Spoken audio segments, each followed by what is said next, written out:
Now be sure and hit that like button, smash the subscribe button, and click on the description below because, believe it or not, the Great Eldersky, the Larry Elder Show here on Epic Times, has been demonetized by YouTube. I don't know why. Maybe it's because of our skepticism about the COVID lockdowns. Maybe it's because of our skepticism about the results of the 2020 presidential election. Maybe it's because we talked about the hypocrisy of Democrats who've been election deniers about 2016. I don't know. All I know is that we have been demonetized. Now, if you want to make sure you don't miss any of our videos, click on the description below, and that way you will be added to our email list. We'll let you know when there are videos so you won't miss anything. NBC interviewed John Fetterman, who's in that very contentious race in Pennsylvania for Senate against Dr. Oz. Here's what NBC said about their interview with him. We teased your story a moment ago, your sit down with John Fetterman. This is the first face-to-face sit down that he's done since his stroke. What was it like? How was his health?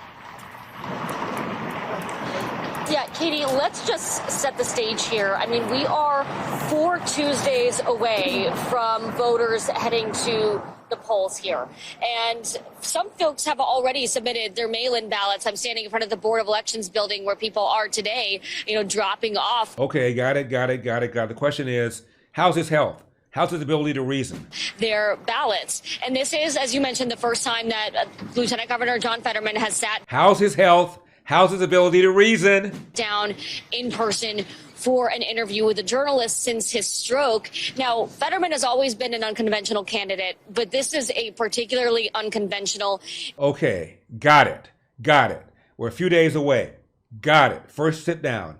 Got it. He's always been an unconventional candidate. Got it. How's his health? How's his ability to think and reason and communicate? Interview. I will tell you, I sat down with him at his home back in May before the stroke. This was very different, including literally what the setup looked like. You'll hear him talk in just a moment as I preview some of our conversation about needing closed captioning for this interview. Needing closed captioning for an interview? We had a monitor set up so that he could read my questions. And they agreed to it. A monitor set up so that he could read the questions? Because he still has lingering auditory processing issues as a lingering auditory processing issues. This is a guy who's going to go to the Senate, vote on legislation, and in order to have an interview with NBC, he has to have a monitor with the questions, closed captioning, and this doesn't concern voters of Pennsylvania? Result of the stroke, which means he has a hard time understanding what he's hearing. Now, once he reads the question, he's able to understand. You'll hear he also still has some problems, some challenges with speech. And I'll say, Katie, that just in some of the small talk prior to the interview, before the closed captioning was up and running, it did seem that he had a hard time understanding. He had a hard time understanding small talk, and he's supposed to vote on legislation regarding climate change, taxation, inflation, borders, all sorts of complicated issues, and he couldn't even understand small talk? Our conversations, and I'll just let you take a listen to some of what we talked about here. You've been on this road of recovery. I'm sure it hasn't been easy. This is a serious health condition. This is a serious health issue that you experienced. What has that recovery process been like? How has it changed your day-to-day experience?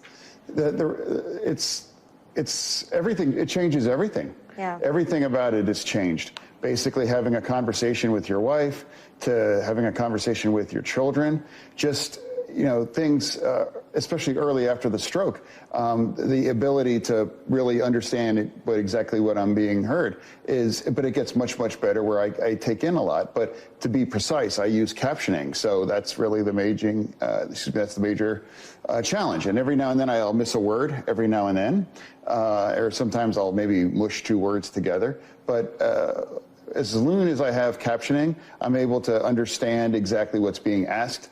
But even after the stroke, immediately after that, I was able to read everything, and I haven't lost any memories or anything like that. It's just really the lingering issue that I have. Yeah, I mean, I know before this you've admitted you hadn't really thought about your health very much. You hadn't taken great care of yourself. What's it like now for you? Is there some frustration in having to face this, every day? It's not frustration. It's just a challenge, actually. Okay. Now, there's another network reporter named Savannah Guthrie who said, well, I've talked to other reporters and they haven't had that experience with Fetterman, implying he sounds perfectly okay. Does the guy sound okay? One more time, at the beginning of this, he didn't understand small talk. Watch this. And Lester, in small talk before the interview without captioning, it wasn't clear he was understanding our conversation. Can voters trust that you will be able to do this job on day one? Yeah, of course. Hey, Natch, no problem.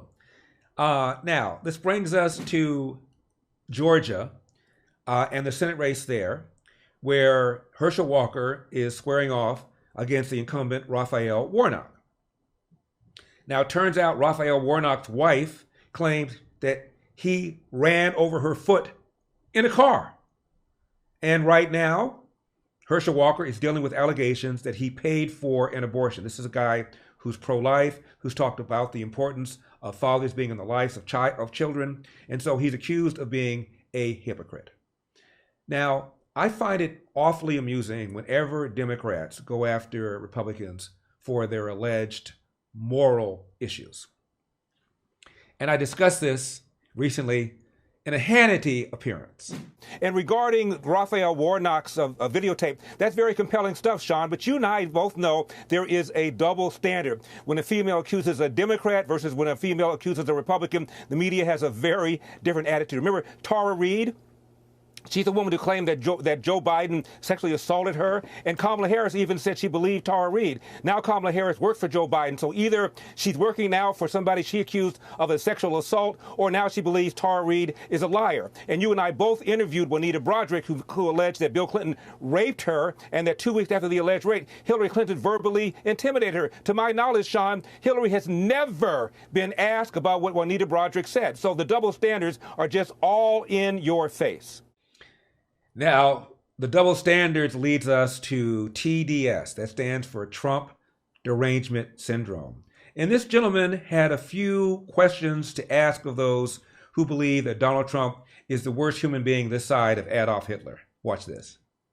Are illegal immigrants more important than Americans? I'd like to hear an answer. Why are people illegal? Why are illegal immigrants more important than homeless people sleeping on the streets? Why do we, in one of the biggest economies here in California, take care of illegal immigrants, but our people are sleeping on the streets?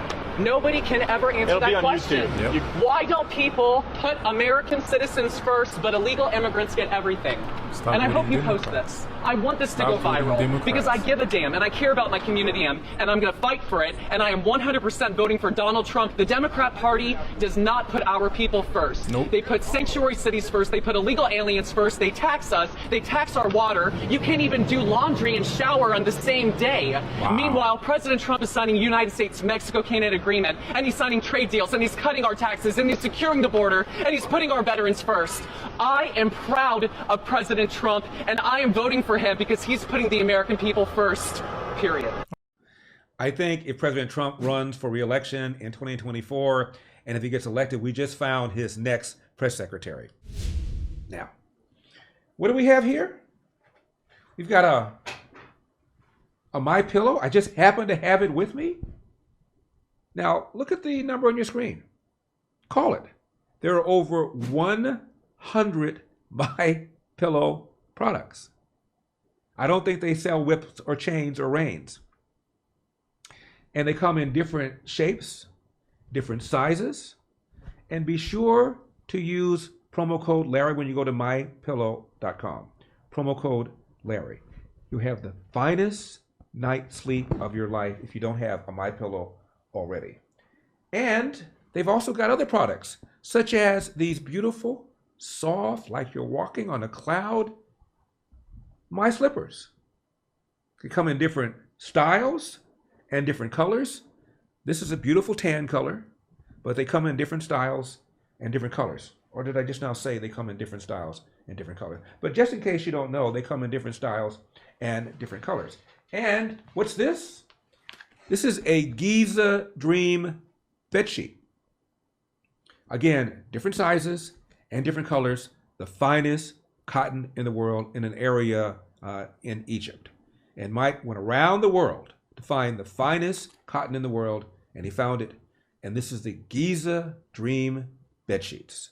So, MyPillow.com, promo code ELDER, or click on the number on the screen. You will be glad you did. Hope you enjoyed that video. The full show is available to watch right now on Epoch TV. Just click the link in the description below to learn more, because we've got a country to save.